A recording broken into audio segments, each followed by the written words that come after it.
Hello friend, स्वागत है आपका अपने यूट्यूब चैनल जीएस रोजगार में। यहाँ पर हम डेली रोजगार से संबंधित अपडेट लेकर के आते हैं। लेकिन आज से हम यहाँ पर जो पेपर चल रहे हैं उनका विश्लेषण और साथ में करंट अफेयर और अन्य ट्रिकी जो ट्रिक होती हैं जनरल नॉलेज की और जनरल अवेयरनेस की, जीएस की, वो भी हम आपके लिए लेकर के आया करेंगे। तो दोस्तों, ये इस तरह के सटीक विश्लेषणों का मेरा पहला वीडियो है। वीडियो को लास्ट तक देखें, उम्मीद करता हूँ कि आपको ज़रूर पसंद आएगा। चलिए शुरू करते हैं। एसएससी सीएचएसएल के पेपर चल रहे हैं, आपको पता ही है। उसमें जो क्वेश्चन आए हुए हैं देख लेते हैं कौन किस टाइप के क्वेश्चन आ रहे हैं, कैसे क्वेश्चन आ रहे हैं। चलिए पहले क्वेश्चन को देख लेते हैं। पहला क्वेश्चन है, न्यूट्रॉन की खोज किसने की। न्यूट्रॉन की खोज, जब पता है एक कण है, इसकी खोज चैडविक ने की है। और इसी तरह की फिर न्यूट्रॉन के बाद अगला पूछ सकता है प्रोटॉन। प्रोटॉन की खोज गोल्डस्टीन ने की है। फिर इलेक्ट्रॉन की पूछ सकता है, तो इलेक्ट्रॉन की खोज जे थॉमसन ने की है। और दूसरा क्वेश्चन आया है, सबसे स्वच्छ शहर कौन सा है। ये करंट अफेयर का क्वेश्चन है।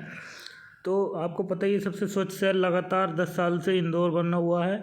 1 लाख प्लस जनसंख्या में तो इंदौर है इस बार, और 1 लाख माइनस जनसंख्या में पंचगढ़ी महाराष्ट्र है। ये पंचगढ़ी एक कस्बा है महाराष्ट्र का, तो वो 1 लाख माइनस में है। 1 लाख प्लस जनसंख्या में इंदौर है। चलिए अगला क्वेश्चन देख लेते हैं। बिहार केसरी किसे कहते हैं, किसे कहा जाता है बिहार केसरी। इस तरीके का क्वेश्चन होगा, पूरी जानकारी नहीं हो पाई है, लेकिन क्वेश्चन यही है कि बिहार केसरी किसे कहते हैं। तो बिहार केसरी आपको पता होना चाहिए, डॉक्टर कृष्ण सिंह को कहा जाता है।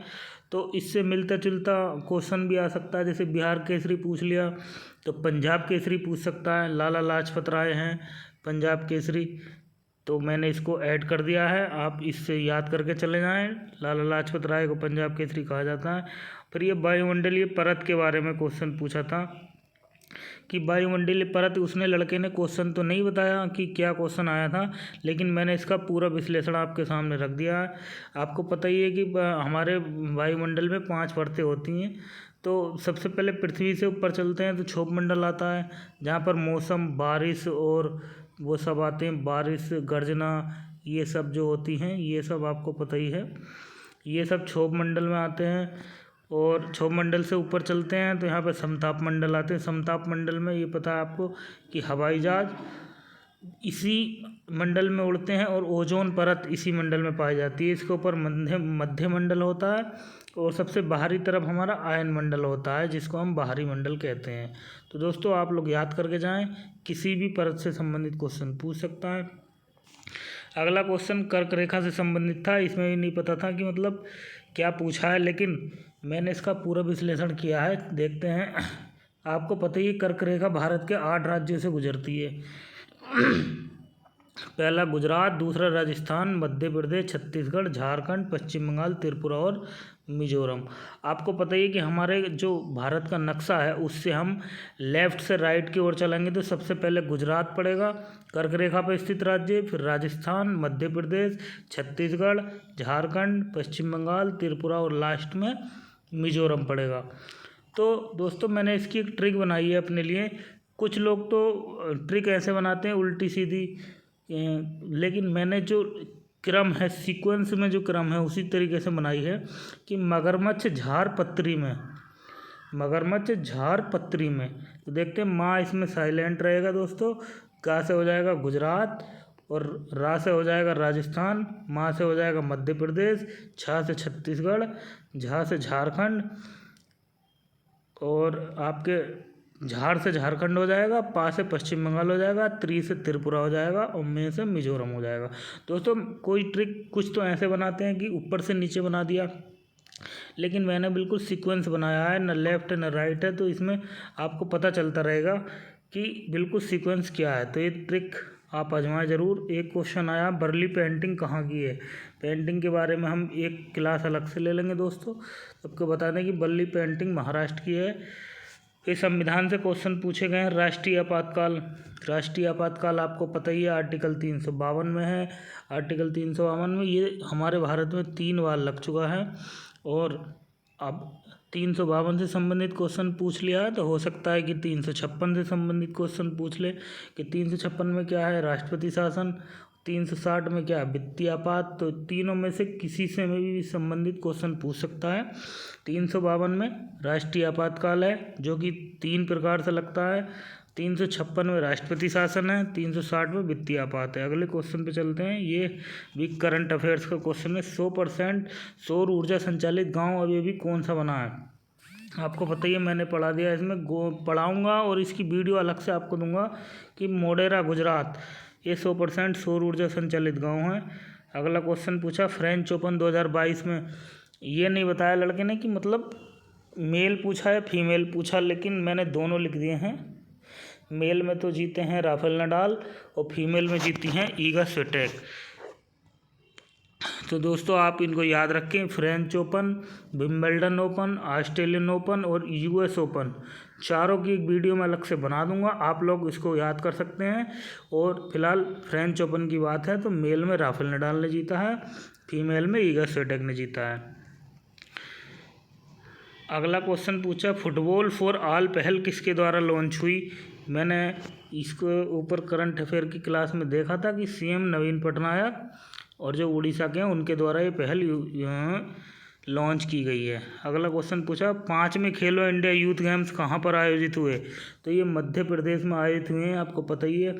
इसमें सबसे पहले स्थान पर महाराष्ट्र आया है और दूसरे स्थान पर पता नहीं, दूसरे पर शायद हरियाणा आया है।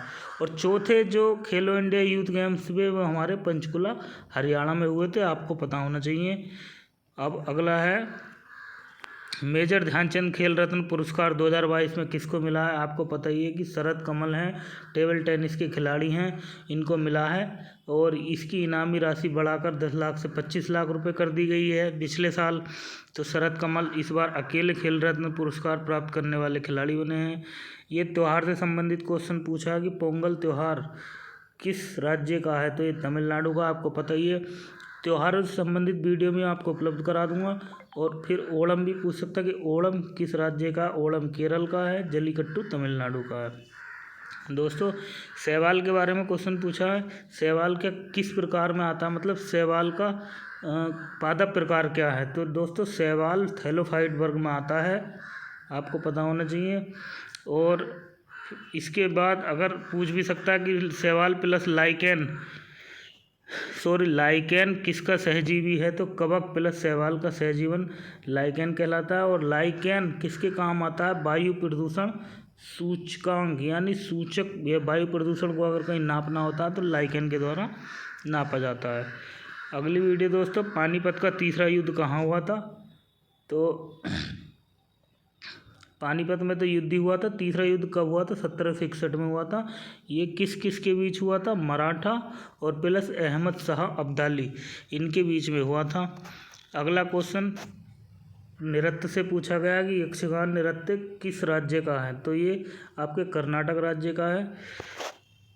और एक क्वेश्चन फिर करंट अफेयर से आ रहा है कि ई बाल निदान पोर्टल लॉन्च किसके द्वारा लॉन्च किया गया है? तो आपको बता दें कि जब बाल बच्चे की बात हो रही है, आप इसको पहचान सकते हैं जिसमें बाल की बात हो रही है, तो ये राष्ट्रीय बाल अधिकार संरक्षण आयोग, जिसको शॉर्ट में NCPR भी कहते हैं, इसके द्वारा ही लॉन्च किया गया था। प्लासी का युद्ध पूछा है। देखो एक युद्ध अभी आपसे पीछे पूछा था, पानीपत का तीसरा युद्ध, ये पानीपत का तीसरा युद्ध। और एक पूछ लिया प्लासी का युद्ध। प्लासी का युद्ध हुआ था 1757 में, आपको पता ही है। और अब हो सकता है बक्सर का युद्ध पूछ ले अगली बार, तो 1764 में बक्सर का युद्ध हुआ था। इसी युद्ध के बाद इलाहाबाद की संधि हुई थी। ये आप लोगों को याद रखना है। संविधान से क्वेश्चन है, उच्च न्यायालय रिट कौन से आर्टिकल के तहत जारी करता है? तो आपको पता ही है हाई कोर्ट जो है आर्टिकल 226 के तहत रिट जारी करता है। और सुप्रीम कोर्ट जो है आर्टिकल 32 के तहत रिट जारी करता है, आपको पता होना चाहिए। सितार वादक कौन है? तो ये क्वेश्चन आया, सितार वादक पंडित रविशंकर है। अगले पेपर में पूछ सकता है कि तबला वादक कौन है? जाकिर हुसैन। तो आपको इससे संबंधित जितने भी अपडेट होते हैं, जो क्वेश्चन से रिलेटेड क्वेश्चन है, आप लोगों को याद करके जाना है, जिससे कि कोई भी वहाँ पर जाके चूक ना हो, ना गलती हो। प्रो कबड्डी लीग किसने जीता? ये 9वां संस्करण था, इसमें छपा नहीं है, मैं बता दूं आपको, ये जयपुर पिंक पैंथर ने जीता है। मैं इस पर लिख देता हूँ, जयपुर पिंक पैंथर ने जीता। अगला संविधान से फिर क्वेश्चन है, 7वीं अनुसूची में क्या दर्शाया गया है? तो ये संघ, राज्य और संबंधित सूची का इसमें उल्लेख है। अब 8वीं अनुसूची देख लेते हैं। 8वीं अनुसूची में 22 भाषाएं, आपको पता ही है। शुरू में 14 भाषा थी जब संविधान बना था। तो पहली जो भाषा है सिंधी भाषा, वो 21वें संविधान संशोधन के द्वारा जोड़ी गई थी। और तीसरी नमक शॉर्ट ट्रिक है, नेपाली मणिपुरी कोंकणी वो 71वें संविधान संशोधन के तहत जोड़ी गई थी। और चौथी 4 भाषाएं जो बोडो, डोंगरी, संथाली और मैथिली, ये 92वें संविधान संशोधन के द्वारा जोड़ी गई थी। तो याद करना में कोई मुश्किल नहीं है। 21 और 71 92, तो 92 हो गया। 1 3 + 4, इस तरीके से आप याद रख सकते हैं। 8 चीते कहाँ से लाए गए आपको पता ही है, टीवी पे बहुत हल्ला हुआ था।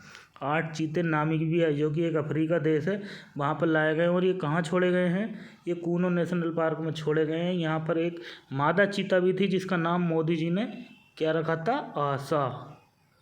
आशा रखा था। एशले बार्टी ने टेनिस से संन्यास लिया, इससे संबंधित क्वेश्चन पूछा था। ये ऑस्ट्रेलिया की हैं। वनडे वर्ल्ड कप 2023 का आयोजन कहाँ पर होगा? क्रिकेट वर्ल्ड कप की बात हो रही है, ये तो भारत में होगा। आपको बता दें कि हॉकी वर्ल्ड कप भी क्वेश्चन पूछ सकता, कहाँ पे हुआ था? उड़ीसा में हुआ था, ये राउरकेला और भुवनेश्वर में। अब 42वें संविधान संशोधन प्रस्तावना में कौन से 3 शब्द जोड़े गए थे? ये पूछा था, समाजवाद, पंथनिरपेक्ष और अखंडता। अगला क्वेश्चन पूछा, लिंगराज मंदिर कहाँ पर है? उड़ीसा में है। तो उड़ीसा में कोणार्क मंदिर भी है, ये भी आपको याद करके जाना है। हड़प नीति किसके द्वारा लाई गई थी? ये लॉर्ड डलहौजी के द्वारा लाई गई थी। और लॉर्ड डलहौजी ने ही 1853 में सबसे पहली ट्रेन चलाई थी मुंबई से ठाणे के बीच। और सहायक संधि पूछ सकता है, सहायक संधि वेलेस्ली के द्वारा की गई थी। पीसी महालनोबिस मॉडल पर आधारित पंचवर्षीय योजना कौन सी थी? जो सेकंड पंचवर्षीय योजना थी हमारी 1956 से 61 के बीच, वो हमारी पीसी महालनोबिस मॉडल पर आधारित थी। इसी पंचवर्षीय योजना के बीच में हम आपको बता दें कि पंचायती राज व्यवस्था जो है वो लागू की गई थी 2 अक्टूबर 1959 को। तो इसको संवैधानिक प्रारूप कब दिया गया था? 73वें संविधान संशोधन 1992 के द्वारा। और ये लागू कब हुआ 73वां संविधान संशोधन? 24 अप्रैल 1973। तो इसमें कितने विषय दे रखे हैं? टोटल 29 विषय दे रखे हैं, आप देख सकते हैं। टोक्यो ओलंपिक के बारे में क्वेश्चन पूछा है कि भारत की रैंक इसमें 48वीं थी, आपको पता ही है। इसमें भारत ने टोटल 7 पदक जीते हैं, 1 गोल्ड, 2 सिल्वर, 4 कांस्य, टोटल 7 पदक जीते हैं। जिम कॉर्बेट पार्क कहाँ पर है?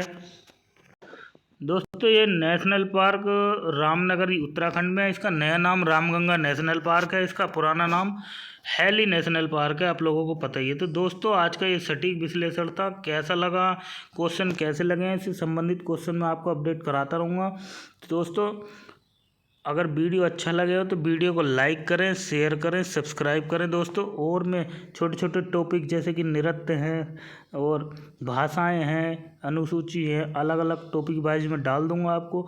लेकिन फ़िलहाल विश्लेषण के तहत आपको वीडियो प्रोवाइड की जाएगी। तो दोस्तों वीडियो को लाइक करें, शेयर करें, सब्सक्राइब करें। पूरा वीडियो देखने के लिए बहुत बहुत धन्यवाद। जय हिंद।